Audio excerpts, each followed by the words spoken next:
Good evening and welcome to Tucker Carlson Tonight, the show that is the sworn enemy of lying, pomposity, smugness, and groupthink.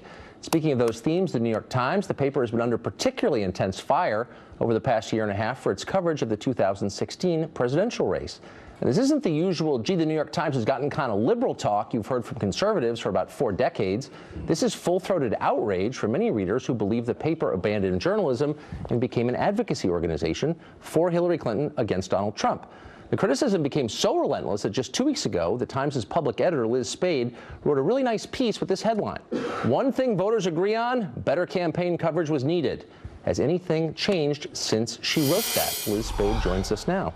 Liz, thanks a lot for coming on. And I thought it was a really honest and fair piece. Good for you. Good, thank you. I want to give our viewers who maybe don't read your paper a sense of what some of your readers were talking about in expressing their outrage to you. Okay. So here is Thursday, November 10th, Wall Street Journal. This was the first print edition after the election. You can see the headline, A New Political Order, and there are a bunch of kind of analysis pieces. What does this mean? Here's the Times. Here's your paper's first print edition after Trump's election. Democrats, students, and foreign allies face the reality of a Trump presidency. Now, if you substituted Trump presidency with, I don't know, terminal cancer diagnosis, it would not change the meaning of this. I mean, that's advocacy, isn't it? I think that that kind of a headline is exactly what concerns me, which is that I don't consider it advocacy, but I consider it almost an unrecognized point of view that the Times has that comes from being in New York, being in a certain circle, and seeing the world a certain way, not being in touch with people who don't live like them or don't live in cities, and who are the ones that elected like Donald Trump to the presidency. They're just out of touch with that. And what I found when I got so many emails into my office, about 5 times the normal amount that I typically would get in a week. I started taking to the phones and just calling a lot of those people to hear what they thought. And what I was most surprised by is how many liberal readers who I called who were angry at the New York Times. Because it was unfair. So your piece came out, and I was heartened as a lifetime reader of the New York Times. I thought, boy, someone's being kind of honest about this. There's no ideological diversity, so they're off the rails, and they should know, and you pointed it out. Here's today's lineup on the Times website as of 4:30 p.m. There are 6 top headlines here, and 5 of them are pretty aggressively anti-Trump. Trump's tough trade talk could danger American factories. Opinion, really, you're blaming transgender people for Trump. Trump's breezy calls to world leaders leave diplomats aghast. And then this, rigged or not, election positions Trump to shape rules on how you vote.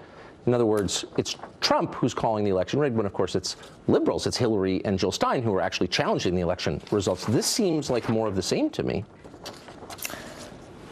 We're probably not in the same space in terms of how liberal you see the New York Times and how liberal I see it. I see the vast majority of journalists who walk in that door every day, who work hard to have high journalistic standards, the kind that I agree with.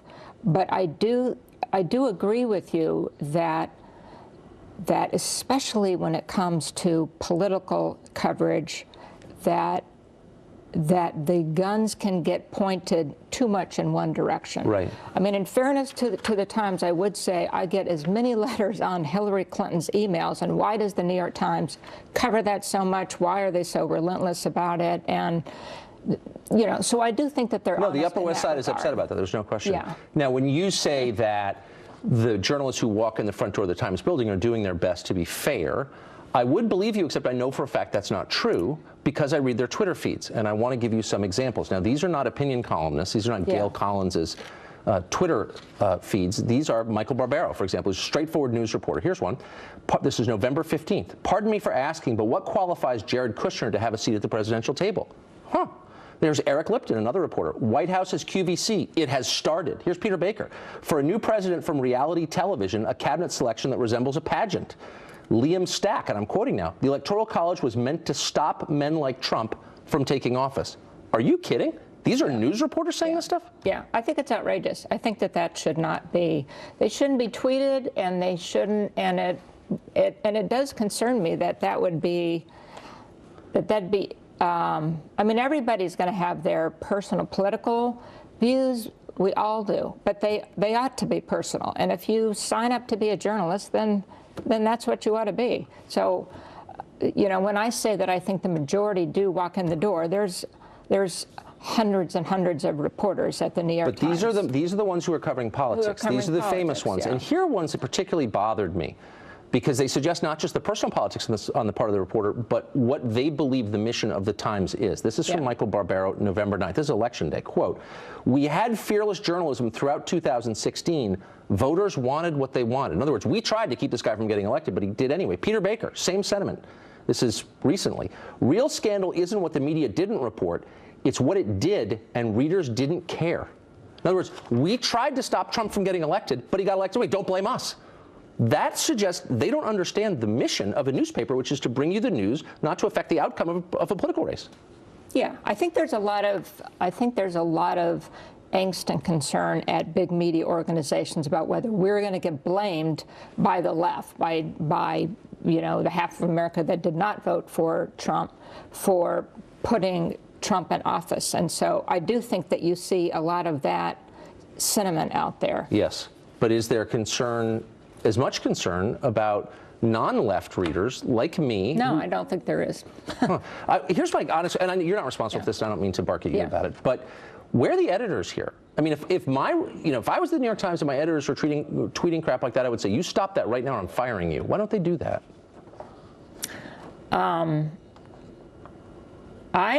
I don't know. I don't know that any of those people should be fired, but I do think that when people go over the line like that, and I think some of those are over the line, that there ought to be some kind of a consequence for that. There ought to at least be a clear, strict conversation that's had so that everybody else understands it's not okay. I know that they have rules. They periodically put them out. You may have seen them when they'll issue a statement and say it's not okay, but I'm not sure what happens as a result. So there are a bunch of consequences of this, and they're all bad, in my opinion. One, it undermines the business model of the New York Times, I think, which is based on its credibility as an impartial and accurate news source. It destroys that. But it also empowers the alternative media that everyone in your world is so upset about. They say, well, people are getting their news from these non-legitimate sites. And there's some truth in that, by the way.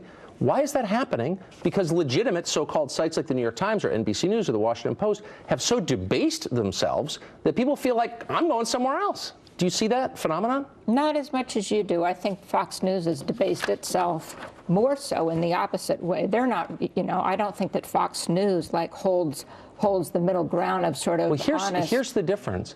On this show, which is the one thing I can speak for, I'm totally upfront about my opinions. Oh, sure. No, I never pretend I mean, that I think anything. Well, I think our news is kind of above. I mean, I'm not getting in the position of defending a company. I can only defend my show. I think Fox News is fair. But this show, I'm totally upfront. So if Michael Barbero comes out and says, you know what, I'm kind of a left-wing political activist, fine. I have no problem with that. I'm happy to read him. But when he lies to me and says I'm a straight news reporter, why shouldn't I be offended? Yeah.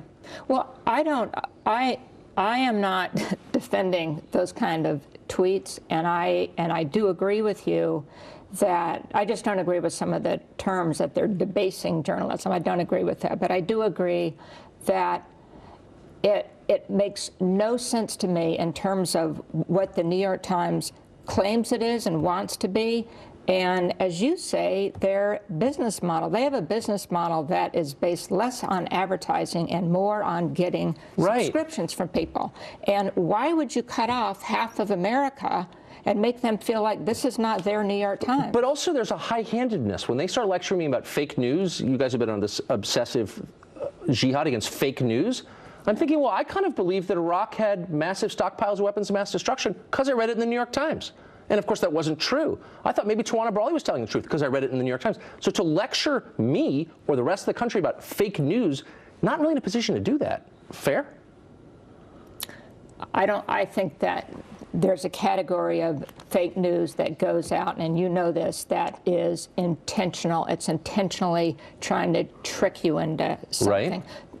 I don't think that's the same as weapons of mass destruction, where the journalists were not up to their highest standards. And I'm among those. I was at the Washington Post at that time too. So I'm not blaming anybody else. But the intention was not to put out fake news. That's different than. But I think swept up into the category of fake news is not just Ukrainian bloggers trying to undermine American democracy. It's also sites the Times doesn't agree with, and like, well, that's just fake because I disagree. That's my impression. Yeah. Liz Spayd, Okay. thank you. I appreciate it. Thank It's great you. to see you.